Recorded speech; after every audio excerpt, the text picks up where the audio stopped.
बिस्मिल्लाहिर्रहमानिर्रहीम। अस्सलाम वालेकुम बच्चों, कैसे हैं आप? ठीक हैं। आज इंटरमीडिएट का चैप्टर नंबर 5 का लास्ट टॉपिक हम पढ़ेंगे। वैसे तो ये लास्ट नहीं है, लेकिन आपके रिड्यूस सिलेबस के मुताबिक ये लास्ट ही होगा। और इसमें हम पढ़ेंगे corrosion and it's prevention. Corrosion क्या है और कोरोजन से बचाव के एहतियाती तदाबीर कौन सी हैं, कैसे हम इससे बच सकते हैं, मेटल्स को कैसे बचा सकते हैं। तो हम इसी अपने टॉपिक से स्टार्ट करते हैं।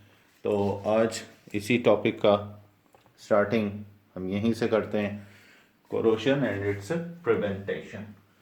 सबसे पहले ये याद रखें कि कोरोजन जो है ये आमतौर पर आप कह सकते हैं कि ये एटमॉस्फेरिक, अनवांटेड एटमॉस्फेरिक एक्शन होता है। ठीक है, कुछ इसके मेन पॉइंट्स हैं, यानी कोरोजन इज अनवांटेड, यानी ये हम करते नहीं हैं, ये आज खुद होता है। अनवांटेड, ना चाहते हुए भी ये रिएक्शन हो जाता है। Unwanted action of atmosphere over metals, यानी ये एक अनवांटेड एक्शन है एटमॉस्फेयर का, एटमॉस्फेरिक एक्शन है जो मेटल्स पे होता है। ठीक है, और कोरोजन की वजह से क्या होता है, आमतौर पर आप कह सकते हैं कि corrosion is a chemical reaction which occurs जो कि होता है ऑन सरफेस ऑफ मेटल्स। होता तो सरफेस ऑफ मेटल पर ही है, केमिकल प्रोसेस है, लेकिन याद रखें ये आगे डीप में भी चला जाता है। ठीक है, ड्यू टू कोरोजन, जब कोरोजन होता है ओवर मेटल्स पर, तो फिर क्या होता है, देयर मास, इनका वजन, मास और वेट इज इंक्रीज्ड। याद रखें, जब कोरोजन होगा तो मेटल्स जो होते हैं बिफोर कोरोजन इनका मास कम होता है, लेकिन आफ्टर कोरोजन इनका मास बढ़ जाता है। ये याद रखिएगा, इनका मास बढ़ जाता है। अब आते हैं केमिस्ट्री में कोरोजन एक्चुअली कैसे इसको डिफाइन करेंगे, किस तरह से केमिस्ट्री में इसको हम एक्सप्लेन कर सकते हैं। इन केमिस्ट्री, अगर हम केमिस्ट्री से ही इसकी वजाहत पूछें तो फिर केमिस्ट्री क्या बताती है? In chemistry corrosion is a type of an oxidation reaction. Oxidation reaction, ये एक ऑक्सीडेशन रिएक्शन है व्हेन, जब क्या होगा, a metal is exposed to atmospheric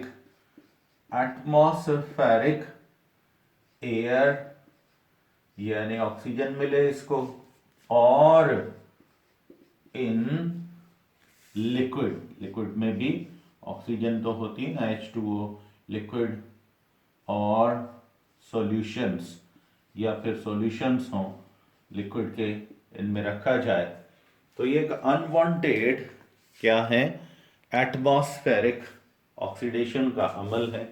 corrosion याद रखें, जब भी आपसे पूछा जाए कोरोजन क्या है तो आप कहेंगे ये ऑक्सीडेशन रिएक्शन की टाइप है। ठीक है, ड्यूरिंग कोरोजन, जब कोरोजन होगा तो फिर क्या होगा, आमतौर पर कहा जा सकता है कोरोजन दी मेटल चेंजेस, ये चेंज होता है इनटू, किसमें, इनटू मेटल ऑक्साइड, ये मेटल ऑक्साइड में चेंज हो जाता है। यानी जहां कोरोजन का अमल मेटल के साथ होगा वहां मेटल जो है वो किस में चेंज हो जाएगा, ये आमतौर पर मेटल ऑक्साइड में चेंज होगा।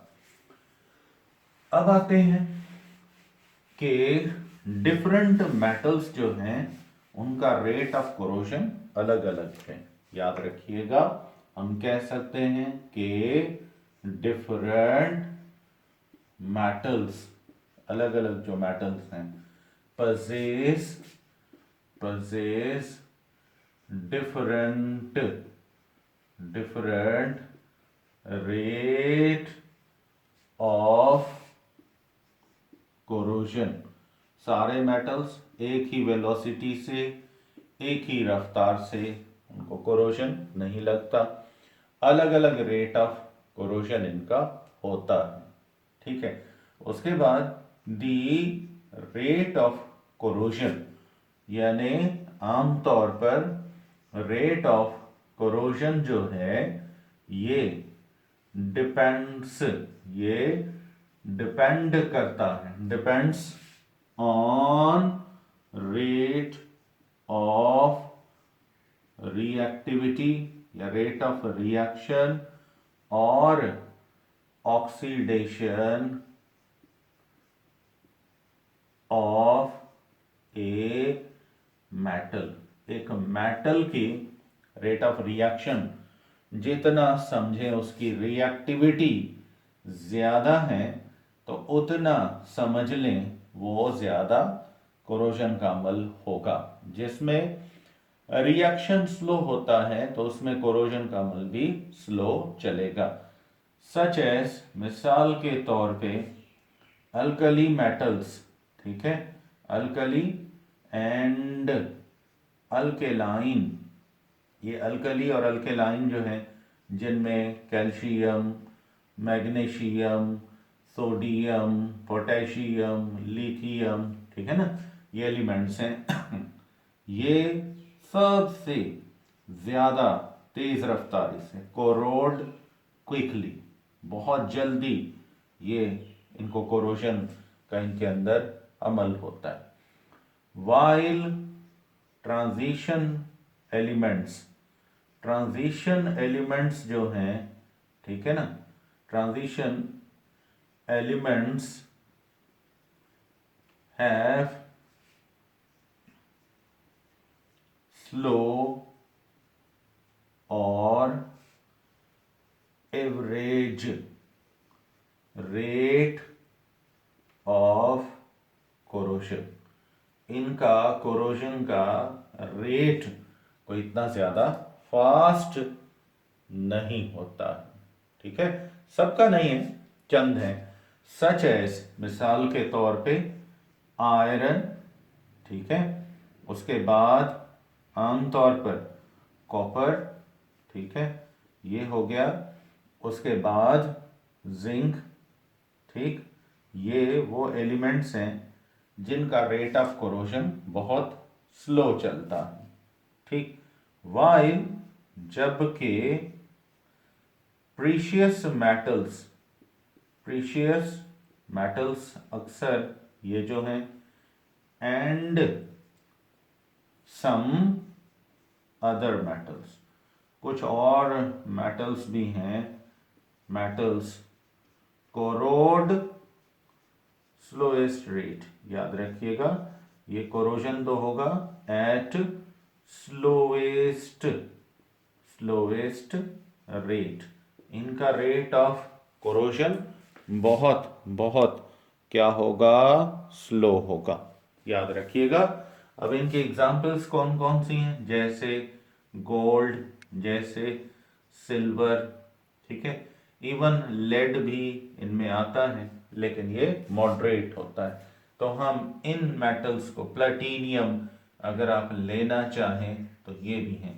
ये वो मेटल्स हैं जिनका रेट ऑफ कोरोजन बहुत ही स्लो होता है, क्योंकि ये ज़्यादा स्टेबल एलिमेंट्स होते हैं और इसी वजह से इनमें आमतौर पर आम या रस्टिंग का अमल बहुत स्लो चलता है।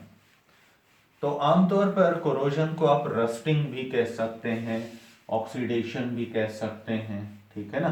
तो सम पर्टिकुलर मेटल ऑक्साइड्स, यानी ये रस्टिंग के अमल से बनने वाले, रस्टिंग ऑफ मेटल्स, इन्हीं मेटल्स का कोरोजन का अमल, इसको कभी कभी हम दूसरा नाम भी दे देते हैं, और वो कौन सा, कोरोजन रस्टिंग ऑफ मेटल्स भी कहते हैं।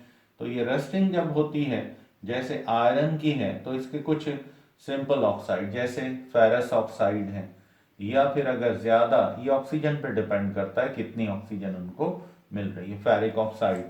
तो ये समझें आयरन के ऑक्साइड्स बनते हैं क्योंकि ऑक्सीडेशन का अमल है। तो आयरन ऑक्साइड्स जब बनते हैं कोरोजन के दौरान, तो याद रखें ये ब्राउन फ्लास्की लेयर, फ्लास्की कहते हैं ऊपर दाने उभरना शुरू हो जाते हैं, ठीक है ना। तो ये ब्राउन लेयर जो है इनके ऊपर बन जाती है। उसके बाद अगर हम कॉपर ऑक्साइड की बात करें, क्यूपरस ऑक्साइड की, तो आपको पता है कि कॉपर ऑक्साइड जो है इसका कलर हमेशा इसके ऊपर ग्रीन लेयर बन जाती है, फ्लैस्की लेयर होती है, दाने उभर आते हैं इसके ऊपर। उसके बाद जिंक ऑक्साइड, जिंक ऑक्साइड जो है ये अक्सर इसका कलर कौन सा होता है, वाइट कलर का ये हो जाता है, ठीक है।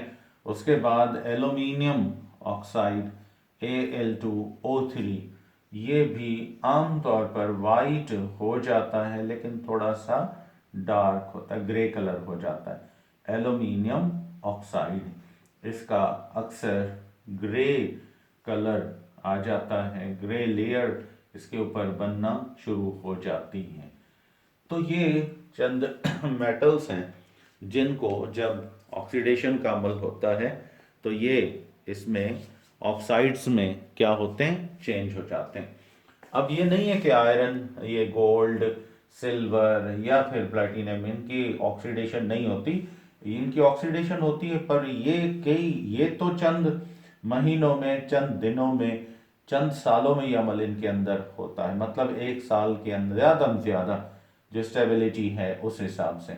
लेकिन जो आयरन है, सॉरी गोल्ड है और सिल्वर है या फिर प्लाटिनियम है, इनको कई साल लग जाते हैं, मतलब 40-50 साल तक ये आप रख दें ओपन एयर में, तब जाके ये ऑक्सीडाइज होते हैं और इतनी ज़्यादा इनकी ऑक्सीडेशन नहीं होती है, ठीक है।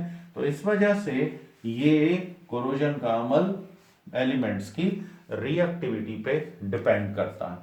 अब आते हैं टाइप्स ऑफ कोरोजन, यानी अगर हम कोरोजन की टाइप्स की बात करें तो कोरोजन बेसिकली दो किस्म का होता है। नंबर 1, पहली टाइप जो है इसको आमतौर पर आप क्या कहते हैं, एटमॉस्फेरिक, एटमॉस्फेरिक कोरोजन ये कहा जाता है, या आमतौर पर एयर कोरोजन आमतौर पर इसको कहा जा सकता है। ये माहौल के अंदर आपने ओपन एटमॉस्फेयर में किसी मेटल को रख दिया तो उससे अगर उसमें ऑक्सीजन या एयर के ज़रिए यानी कोरोजन होता है तो फिर कोरोजन टेक्स प्लेस, याद रखें ये कोरोजन जो है takes place due to atmospheric oxygen या ऑक्सीडेशन। ये हमेशा एटमॉस्फेरिक ऑक्सीडेशन की वजह से, एटमॉस्फेरिक ऑक्सीडेशन की वजह से इसका ये रिएक्शन हो सकता है, ठीक है। और ये निस्बतन स्लो होता है, ठीक है, इसका प्रोसेस थोड़ा स्लो होता है। उसके बाद दूसरी टाइप जो है इसको कोरोजन इन लिक्विड या लिक्विड कोरोजन, ये भी आप कहते हैं। लिक्विड कोरोजन और कोरोजन इन सॉल्यूशंस, यानी किसी भी लिक्विड के सॉल्यूशन के अंदर, कोरोजन इन ए सॉल्यूशन। आपने किसी मेटल को किसी लिक्विड के अंदर, व्हेन ए मेटल, जब आपने क्या किया, मेटल इज पुट इनटू, रख दिया किसमें, ए लिक्विड, यानी वाटर का लिक्विड है, और एसिडिक और बेसिक सॉल्यूशंस, या फिर एसिडिक सॉल्यूशन है और कोई बेसिक या सॉल्ट, बेसिक और सॉल्ट सॉल्यूशन इसमें आपने रख दिया, तो वहां अगर उसको जंग लग गया तो फिर हम कह सकते हैं कि ये आमतौर पर अमल क्या कहलाएगा, कोरोजन इन लिक्विड। ये निस्बतन थोड़ा सा फास्ट होता है किसके, एटमॉस्फेरिक ऑक्सीडेशन के, किसके, एटमॉस्फेरिक ऑक्सीडेशन के। और आमतौर पर ये प्रोसेस दोनों जो हैं ये ऑक्सीडेशन में ही आमतौर पर ऑक्सीजन की कंसंट्रेशन पर ही डिपेंड करते हैं। जितना कंसंट्रेशन ऑक्सीडेशन की ज़्यादा मिलती है उतना ये ज़्यादा फास्ट जो है ये चलते हैं। तो हम यहाँ पर इसी हिसाब से अगर और इनकी, यानी कि आमतौर पर इसका जो डिसएडवांटेज है कोरोजन का, अगर हम इसको देखें तो डिसएडवांटेजेस में आप कह सकते हैं कि सबसे ज़्यादा यूज़ होने वाला मेटल जो है वो कौन सा है, वो है आयरन, अबाउट 1/5, ठीक है, 1/5 भी कह सकते हो, 1/5, ठीक है, 1/5, और 20%, ठीक है, आउट ऑफ माना 100 ग्राम्स पर 20 ग्राम्स जो है, पांचवा हिस्सा उसका क्या हो जाता है, इज लॉस्ट। ये लॉस्ट होता है एन्युअली, याद रखिएगा, हर साल, पूरे मतलब हर साल ये अमल इसी तरीके से एन्युअली इसका लॉस होता है ड्यू टू कोरोजन, यानी कोरोजन की वजह से क्या होगा, ये खत्म हो जाता है, ऑक्साइड्स में चेंज हो जाता है, ज़ाया हो जाता है। ये इसका सबसे बड़ा डिसएडवांटेज एक तो ये है। दूसरा ये होता है कि कोरोजन, याद रखें, कोरोजन जो है वो क्या करता है, कोरोजन मेक मेटल को क्या बना देता है, वीकर, ठीक है, वीकर एंड डिक्रीज।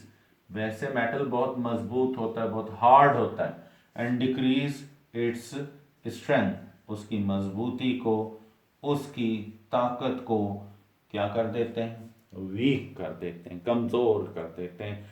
तो सॉफ्ट हो जाते हैं मेटल जल्दी, due to corrosion they become brittle, यानी ड्यू टू कोरोजन, जहां कोरोजन का अमल होगा तो फिर क्या होगा, मेटल ऑक्साइड्स, ये मेटल ऑक्साइड्स जो होते हैं बिकम ब्रिटल, इनकी इलास्टिसिटी ख़त्म हो जाती है, ऑलमोस्ट इलास्टिसिटी ख़त्म हो जाती है, और ये हार्ड, ब्रेकेबल, ब्रिटल बन जाते हैं। तो ये इसका अहम एक कैरेक्टर है जिसकी वजह से आप कह सकते हैं कि मेटल की स्ट्रेंथ को कमज़ोर करना, ये आमतौर पर हम कह सकते हैं कि किसकी वजह से होता है, ड्यू टू ऑक्सीडेशन, इसकी वजह से ये अमल होता है।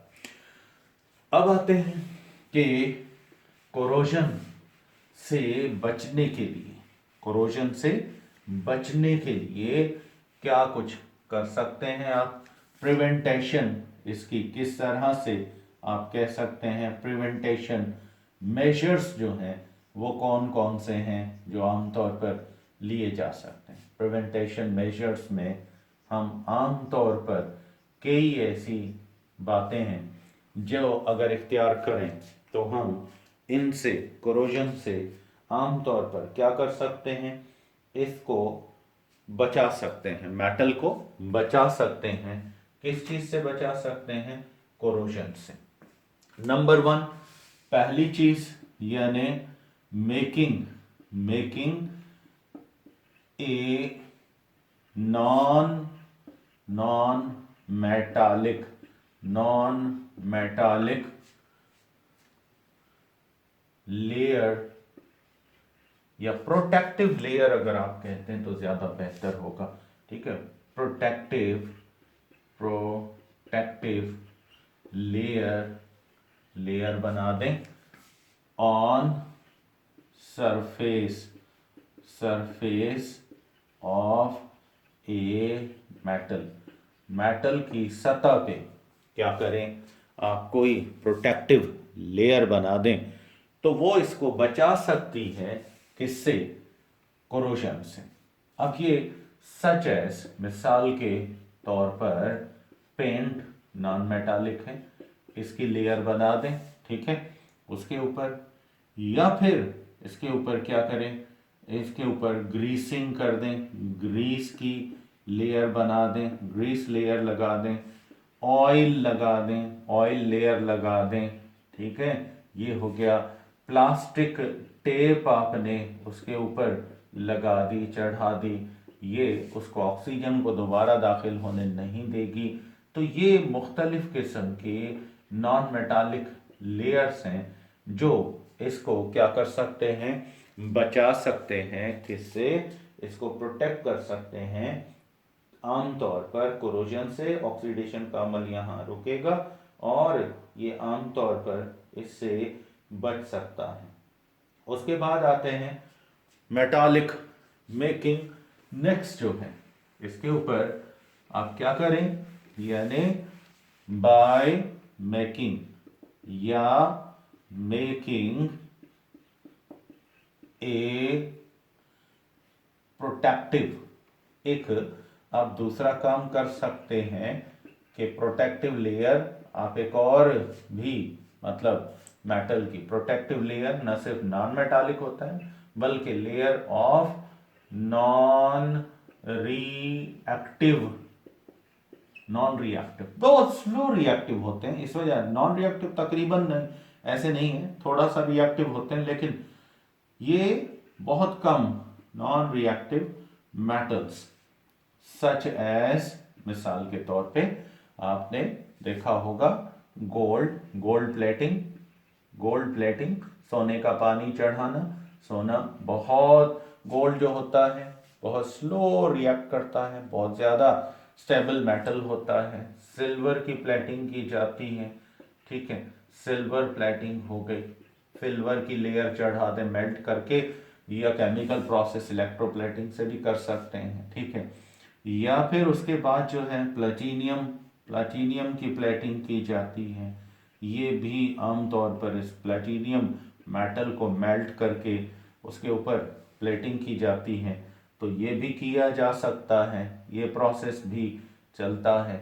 उसके बाद एंड और टिन प्लेटिंग, टिन स्टेनस को कहते हैं, SN इसका सिंबल होता है।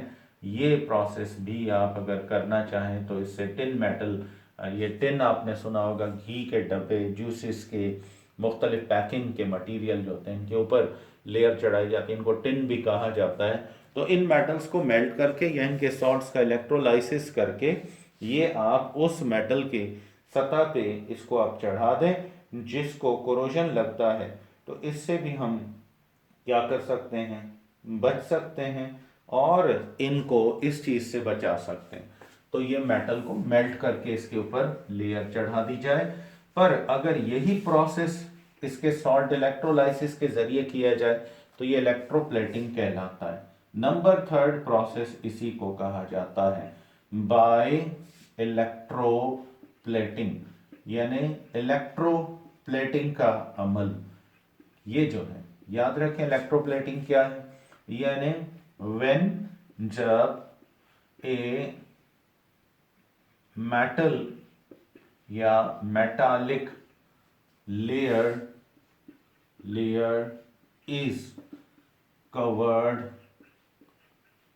Over metal from its